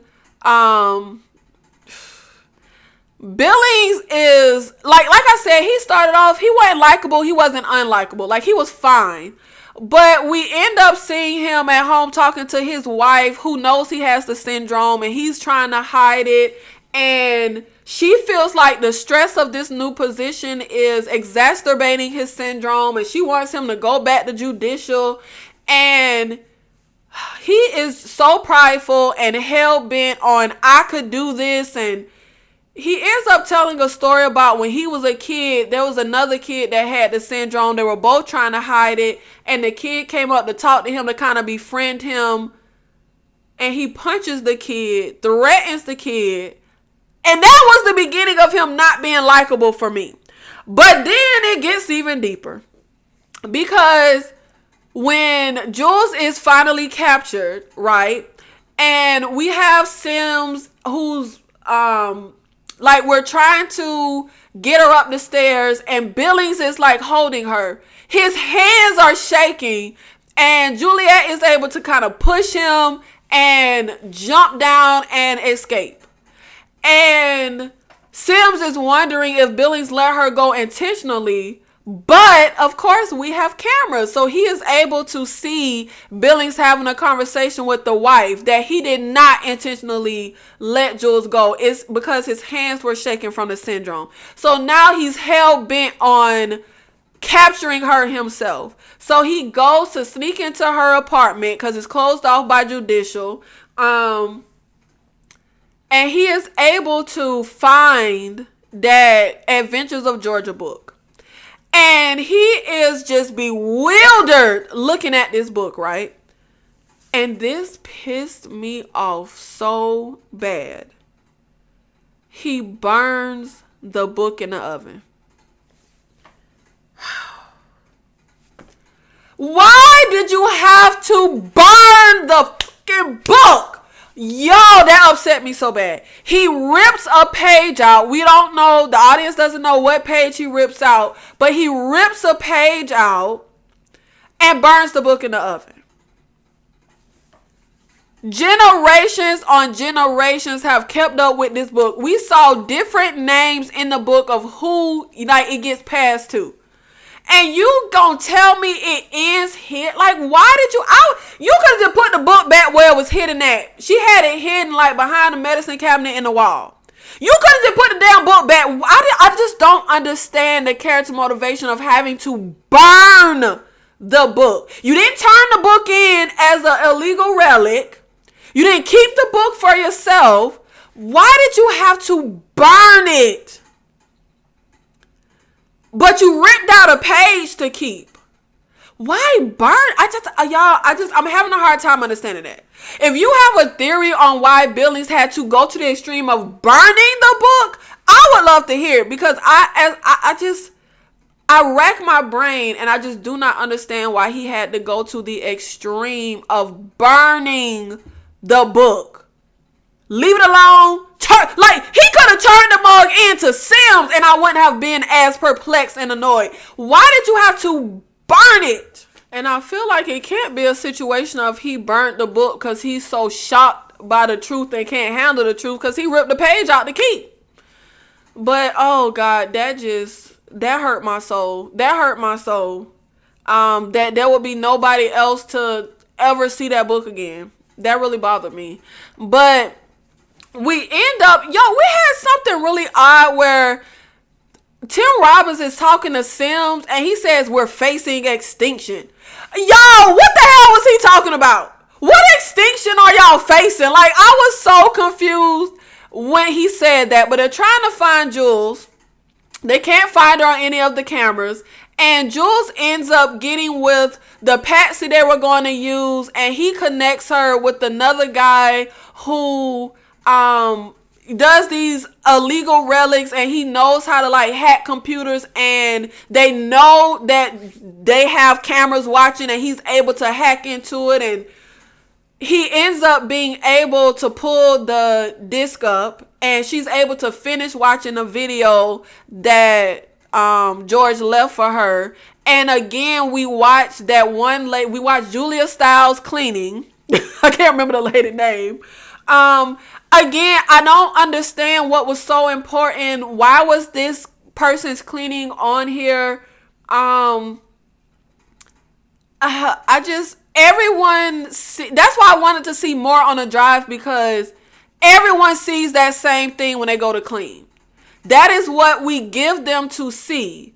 So why is this one person's cleaning on here, unless it was a regular citizen that was able to hack something and they were able to get it? But we don't really get much context or information of this hard drive. But this was kind of, I was feeling like, I felt like the world was not barren like they were trying to make us believe. But then I started feeling like everyone can't see the exact same birds flying across the sky. Like, everybody can't see the exact same thing when they go outside. Yeah, you can see the same tree sitting there planted in green grass, but something started to feel weird to me about what we see when we go out to clean, and feeling like, oh, it's plush and green and there are birds flying. It started feeling weird. And I can't remember if it was this moment when we saw the Julia Stiles cleaning, but it was one of these scene cleanings that I was like, wait, why we keep seeing the same birds? Like, something, I wasn't sure what it was, but I was like, I just felt like something was starting to feel weird with what we see when we go out there. And I was feeling like there's something in a suit that kills us. So I was thinking, is whatever kills us, does that make us hallucinate? But I wasn't quite sure. But we end up being able to bounce where, because they can kind of see what apartment we're in when we're running this disc, but we can't bounce it for long, and they are able to track us down, and we end up being able to hide, and we go move around through. We have this like trash chute where we throw stuff down from the top all the way to the down deep, and that's how we're getting around. And I was kind of mad. So we have, what was the guy? Danny and Patrick. That's who helped Jules with this disc. And I was worried about what would happen to them. All we're told at the end is that they're in custody. But I didn't like that. they sentenced the Cal Lucas guy to damn 10 years in the mines when damn Tim Robbins is so evil, talking about how he won't see no lights in the mines. So if they did that to Cal Lucas, who ain't even helped the girl, I can only imagine what they're going to do to Danny and Patrick, who actually helped. And what we tried to do was hack into the system so that we can put the Julia Stiles cleaning up on the big screen.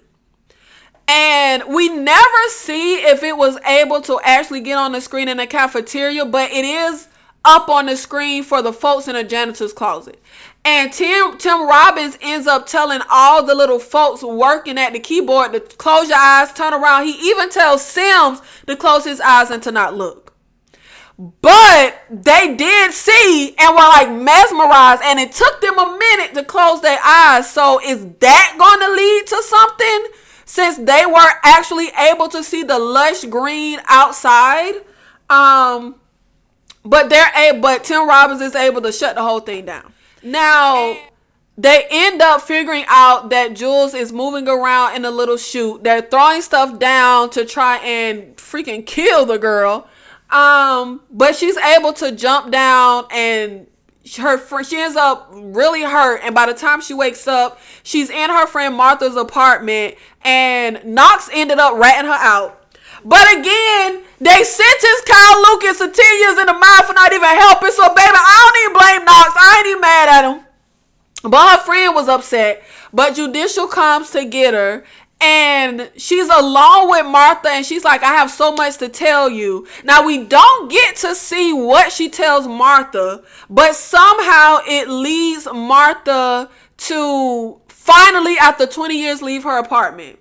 And something that we are told earlier is Tim Robbins' initial dislike of Jules started when she stole this mechanical tape, right? Martha goes to see her ex-wife who works in supply. And we're talking about this. So Martha has a tape that she makes, right? And it is a much better tape than the silo tape. And she's saying how it doesn't make sense that they don't want her tape that's better. And that's when I start thinking, it's the tape that kills them. It must be some kind of poison in the tape.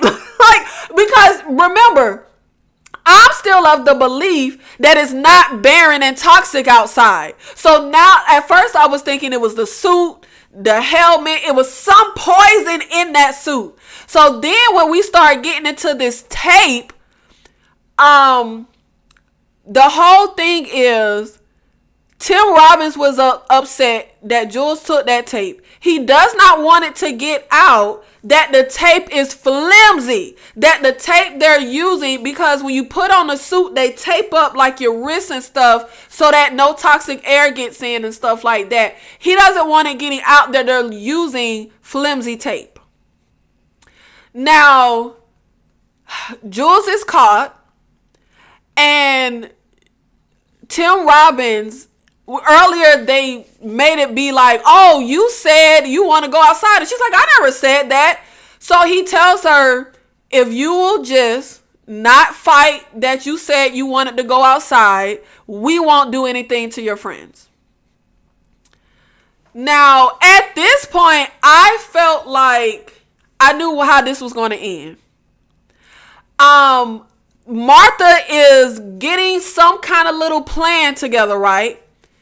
I didn't know what the plan was she was getting together, but I felt like they were going to find a way to sink, because we get told that Jules going out to clean drew the biggest crowd, even bigger than the sheriff, who had like the biggest crowd. So everyone, or most people in the silo, are watching the screens for her to go outside and clean. So I was thinking, okay, I know what's going to happen. They're going to find some kind of way, because Tim Robbins takes the drive and destroys it. Now, I felt like he had the wrong drive. He destroyed the wrong drive, and we still have it. I felt like Martha finally left her apartment and was devising this plan, and they had this talk because they were going to sink the cleaning scene when Jules goes out And everybody would see it on the screen. And I felt like Jules won't die because she's going to use her Martha's tape, not the flimsy tape. That's how I thought the show was going to end. I thought somehow we were going to be able to see the greenery outside. They were going to do something to sink that cleaning that she tried to show earlier. But no, I think Tim Robbins really destroyed the drive. I think it's gone, and I'm mad about that because it was like thousands of files, and I wanted to know what was on there. Now, Tim Robbins goes to have a conversation with Jules when she is in her jail cell waiting to go clean, right? And they're having this conversation, and I forgot to say, when Jules is in custody and she agrees that she won't fight, that she said she wanted to go out to clean, Tim Robbins and Sims takes Jules to the janitorial closet where she sees all the cameras. And Tim Robbins shows her what happened to her friend George. George was being escorted by the guy that Sims killed, that he sent to kill Mars and stuff like that. And George says, y'all are going to torture me to find out what happened to that drive and for me to give you information. And George did jump to his death. He wasn't murdered. And she is able to see that. Now, when they are in the jail cell having a conversation, Jules says something about the door at the bottom of the silo that George found. And from Tim Robbins' expression, I feel like he don't know nothing about that door. That's what I got from his expression. Now, she has her dad come see her, and she is able to know, finally, forgive her dad, that she was wrong. He wasn't the one that told Judicial about her mom. And they're able to have a reconciliation, but she can't tell him that she did not ask to go outside. And her friend brings her these hush puppies with a note in it from Martha that says, all good in supply. Now, she goes out to clean. And this is the first time we are able to really see what happens in the airlock when they go out. Now, she gets sprayed with some kind of air. And I felt like that must be the poison. Because if you're coming in, that you should get decontaminated. But not if you're going out. So I'm like, what would you be spraying? So I kind of felt like that must be the poison. Because again, I'm believing that it's not poisonous and barren outside. I'm believing that it's lush and green and everything's just fine above earth at this point. Now, Jules gets outside. It's green and it's beautiful. Guys. Yo! It's not the scene on the screen in the cafeteria that's a lie. It's the scene that we see in our helmet when we go outside. That's the lie.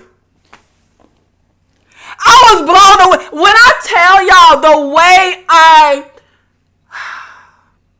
about fell the hell out. This whole time, I kept believing. Even though I said, why would we see the same birds? I just kept believing it is not barren and a wasteland outside. Oh, shoot.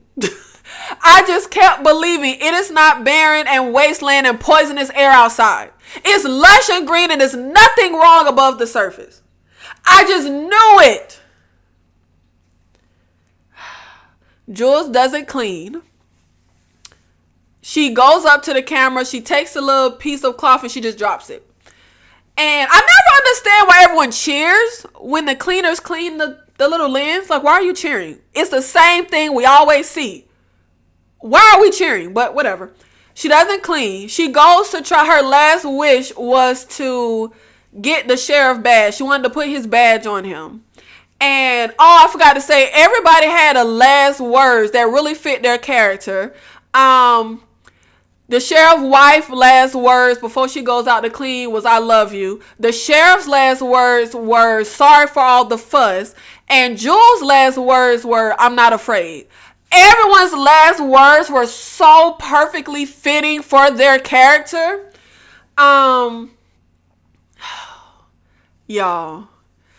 Okay, this ain't even the end of my jaw dropping. We're all in the cafeteria watching her do her cleaning. Tim Robbins is standing next to Sims, and he starts to say, she knows. And Sims is like, she knows what? So there are even secrets that Sims doesn't know. Okay? I fully believe that as I was watching, I was like, Sims believes the lie that outside is a wasteland. He doesn't know that it's really green and lush out there. That's what I'm thinking. But y'all, it really is a barren wasteland outside. And I'm not understanding how this technology could possibly work. Somehow you see virtual reality in the helmet when you go outside that makes you think you are looking at lush greenery. Which, why do we do that? Why do we make people think right before they die that everything was a lie and it's lush and green outside? Presumably, the show tells us it is so that they will be compelled to go clean that lens so everybody else can see. But you may not necessarily think everything you've been told is a lie, because they tell us we don't know who built the silo. We don't know when it will be safe to go back outside, but that day is not today. So presumably you could just think, oh, it's finally the day when everything is good outside. But I just don't understand how me seeing this virtual reality greenery would compel me to go clean the camera lens. I don't know. That would compel me to go run back to the door and be banging on the door. Let me back the hell inside. Y'all, it's safe out here. Like, why does that compel me to clean the lens? But whatever. Now, she doesn't die like everyone else did. And we are able to see when our silo, right, that we're in, there's like a crater on the ground. We get to see tons of other craters. There are other silos. I thought that the like 10,000 people in the silo were the last of humanity. There are other silos. The way, okay, my brain was about to explode. First of all, it is a barren wasteland outside. It's not lush and green. That is not a lie. There are other silos. We could see like a city, a barren wasteland city in the distance in the background. But y'all, so that number 18 on the drive, the number 18 on the little key that Tim Robbins has, is that are we like, that's the number of our silo? There are possibly 18 silos or more. Like, we're number 18. And it makes me sad when it comes to the Sheriff Holston and his wife. I'm thinking about when Tim Robbins finally takes Juliet to that janitor closet where they got all the cameras, and she says we never had a chance. It made me think of Holston and his wife. Like, we never had a chance. Y'all sabotage us from the get-go, and then you sabotage us when we go outside. There is no poison outside, in my opinion, because there is still, now we know that it's not lush and green, but it's still the mystery of what happened to the planet. Was it idiot humans? You know, like pollution and deforestation and climate change and all that stuff. Like, is there a poison in the air? I don't think it's a poison in the air. Because I don't know. Why do we spray that stuff on them before they go out? Why do we purposely use flimsy tape? Like, if you just can't survive outside, why not just send them the hell outside and they just won't survive? But it also makes me feel like, is Tim Robbins not actually a villainous character? Like, does he actually feel like he is legitimately doing this for the good of the silo, for the good of the people? But why do we have to lie? Why do we have to have these cameras and these rules and all of this control and no before-time relics? If what you are saying is not a lie, it is actually a barren wasteland outside the silo, why all of the conspiracy and secrecy and control? I'm not understanding that. Is it to protect people from themselves? I just feel like, what is the point of these friends of the silo, these little spies? What is the point of having this retro technology for the citizens, but this advanced technology for us to spy on the citizens? I also find it odd that we have no religion in the silo. When they talk about the founding fathers, that feels like their religion.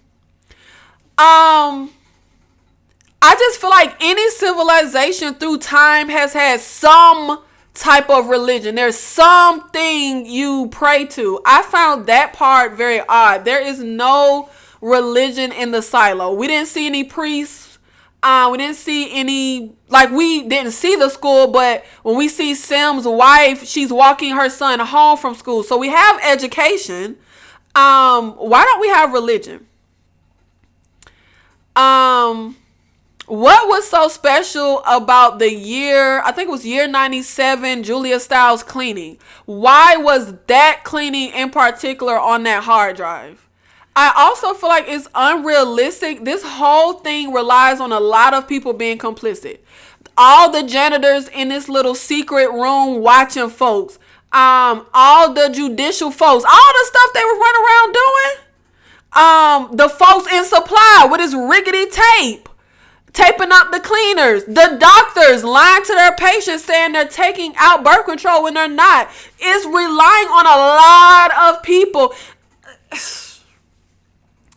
If you got like a few people in power, you know, that would make sense to me, that they're the only ones that know this stuff. But to have all kinds of janitors, doctors, folks in supply with the rickety tape, all the folks watching the screens in the janitor club, like all these people are keeping all this stuff secret. I ain't never seen people so good at keeping secrets in my life. You mean to tell me all these folks could keep all these secrets? Ain't nobody saying at the bar getting drunk talking about, yeah, I saw you on the cameras when I was at work yesterday. Every single doctor is just going to say, oh, okay, yeah, I'm just... And I get it because they try to make it fear-based. Like when Juliet confronts her dad, when Gloria flips out when she sees him, he's like, you know, no one can ask questions. Okay, got it. But that's not going to work for every single solitary doctor that ever comes about. I don't know. It just relies on a lot. But overall, I thoroughly enjoyed Silo. I'm very excited for the second season. I'm curious if we're going to follow a different Silo. What the hell is Jules going to do? Starve to death? Like, I don't know. Or is she going to find... Oh, I guess maybe not. I was finna say, is she going to find that door and be able to get back in the silo? But she ain't got no kind of tools or nothing. I don't know how the hell she would do that. I'm also wondering, are we going to cover that in season 2? Are we going to actually... Because she never goes to that door. George tells her about the door. He says you don't have to worry about the water. Presumably, if she was on the silo and had tools, she could create something to get through the door. But what does that door lead to? Does it lead to another silo? I don't know. Will season 2 cover that wasteland city? Are there like rebel people that didn't make it to silos living in the city? Because I don't believe the air is toxic. Because if the air is toxic, you don't have to sabotage anyone. Like if you're going to die going out there, then you're going to die going out there. I don't have to give you flimsy tape, or it's just too many games that they play. And I'm now questioning if Tim Robbins is actually a good guy and doing this for the good. But even if you are, why all the trickery?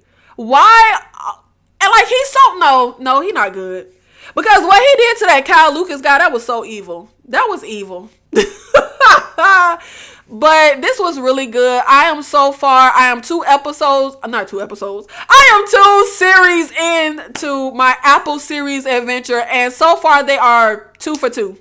I have thoroughly enjoyed my Apple series, and I can't wait for the next one. Y'all, which series should I cover next on Apple? What should be next? Y'all know I really want to see Blackbird, but I don't think I can stomach it.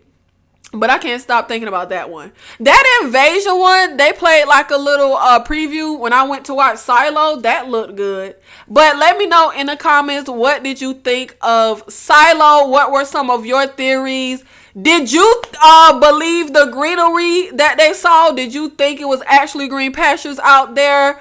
Or did you know it was barren all along? What were some of your theories that you had? Were they correct? And let me know some of your theories and predictions for season 2. Now, if you read the books, don't say nothing. Don't spoil it. And let me know in the comments, what do you think I should cover next in my Apple series? Thank you so much for supporting the channel. I'll see you in the next one.